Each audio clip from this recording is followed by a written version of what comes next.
Assalamualaikum warahmatullahi wabarakatuh. Syukur alhamdulillah kita berjumpa lagi di channel At-Tazi. Semoga sahabat semuanya sehat selalu, dilapangkan rezekinya, diampuni dosa-dosanya, dan senantiasa dilindungi Allah Subhanahu wa Ta'ala. Amin ya Rabbal Alamin. Salawat dan salam semoga senantiasa tercurah kepada junjungan kita Nabi Muhammad SAW yang telah membawa manusia dari gelapnya kesesatan menuju terangnya hidayah. Kali ini kita akan membahas apa pesan bidadari surga bagi para kaum Adam. Mari kita lanjutkan pembahasannya. Sebelum melanjutkan, dengan kerendahan hati, saya mengajak sahabat semuanya untuk mendukung channel ini dengan menekan tombol subscribe, like, dan share agar terus dapat mensiarkan agama Islam. Terima kasih. Sahabat beriman yang dirahmati Allah, bidadari adalah makhluk sangat cantik dan mempesona yang disediakan oleh Allah Subhanahu wa Ta'ala sebagai kenikmatan di surga bagi para kaum Adam. Al-Quran juga menyebutnya dengan istilah azwajun mutahharoh, istri yang suci, sebab mereka memang makhluk suci yang tidak pernah disentuh oleh siapapun sebelum bertemu dengan sang penghuni surga yang memilikinya. Ia juga akan selamanya suci, termasuk suci dari hadas dan dari najis. Sebagaimana dalam Al-Quran, Allah Subhanahu wa Ta'ala berfirman, di dalam surga itu ada bidadari-bidadari yang baik-baik lagi cantik-cantik. Quran Surat Ar-Rahman ayat 70. Ketika menafsirkan ayat ini, Rasulullah SAW bersabda, sebaik-baik akhlak dan secantik-cantik wajah. Hadis riwayat Tabrani. Kecantikannya tidak bisa dibandingkan dengan wanita manapun di dunia ini. Digambarkan dalam hadis, Rasulullah SAW bersabda, sekiranya salah seorang bidadari surga datang ke dunia, pasti ia akan menyinari langit dan bumi dan memenuhi antara langit dan bumi dengan aroma yang harum semerbak. Sungguh tutup kepala salah seorang wanita surga itu lebih baik daripada dunia dan seisinya. Hadis riwayat Bukhari dan Muslim.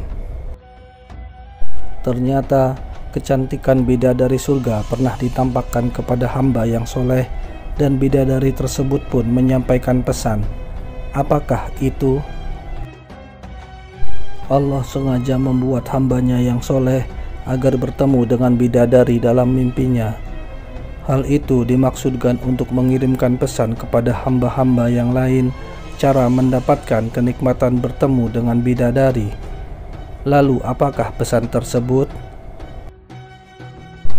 Dalam kitab Al-Majalisus Saniyah karya Syekh Ahmad bin Syekh Hijazi Al-Qussani terdapat kisah perjumpaan kedua makhluk Allah tersebut.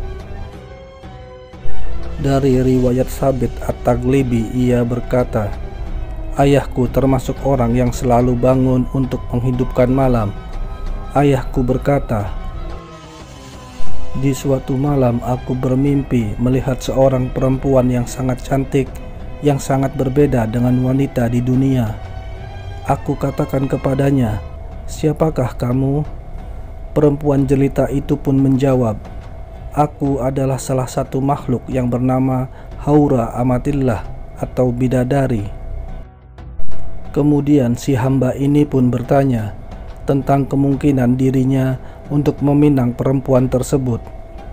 Perempuan ini menjawab bahwa ia bisa dipinang di sisi Allah dengan menyiapkan mahar. Kemudian si lelaki bertanya lagi kepadanya, mahar apa yang harus disiapkan? Perempuan yang tidak lain adalah bidadari itu pun lalu menjawab bahwa mahar untuk meminangnya adalah sholat tahajud yang panjang di tengah malam.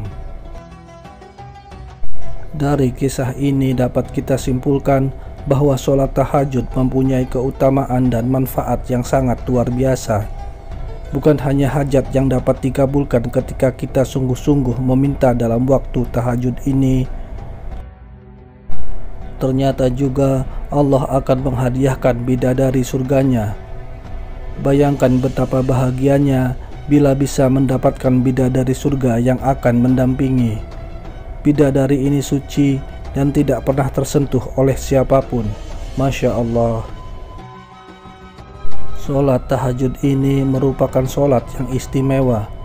Sebagaimana dijelaskan dalam Al-Quran, Allah Subhanahu wa Ta'ala berfirman, "Dan pada sebahagian malam hari, tahajudlah kamu sebagai suatu ibadah tambahan bagimu. Mudah-mudahan Tuhanmu mengangkat kamu ke tempat yang terpuji." Quran Surat Al-Isra ayat 79. Seperti yang kita ketahui, sholat tahajud adalah sholat sunnah yang dikerjakan pada malam hari sesudah tidur terlebih dahulu, karena arti kata tahajud adalah bangun pada malam hari. Paling utama, sholat tahajud yang dikerjakan pada sepertiga malam sampai menjelang masuk waktu sholat subuh. Pada waktu inilah Allah Subhanahu wa Ta'ala mengabulkan doa-doa hambanya. Hal ini berdasarkan keterangan hadis Nabi berikut. Rob turun ke langit dunia pada sepertiga malam yang akhir pada setiap malamnya, kemudian berfirman, "Orang yang berdoa kepadaku akan kukabulkan. Orang yang meminta sesuatu kepadaku akan kuberikan. Orang yang meminta ampunan dariku akan kuampuni." Hadis riwayat Bukhari dan Muslim. Saking banyaknya manfaat dari sholat tahajud ini, Rasulullah SAW pun tidak pernah melewatkan sholat sunnah yang satu ini.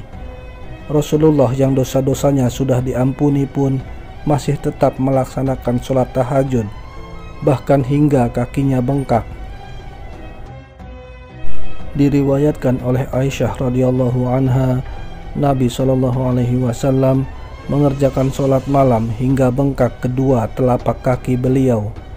Lalu aku bertanya kepada beliau, "Mengapa engkau melakukan ini ya Rasulullah? Bukankah Allah Subhanahu wa Ta'ala telah mengampuni dosa Rasulullah baik yang dulu maupun yang akan datang?"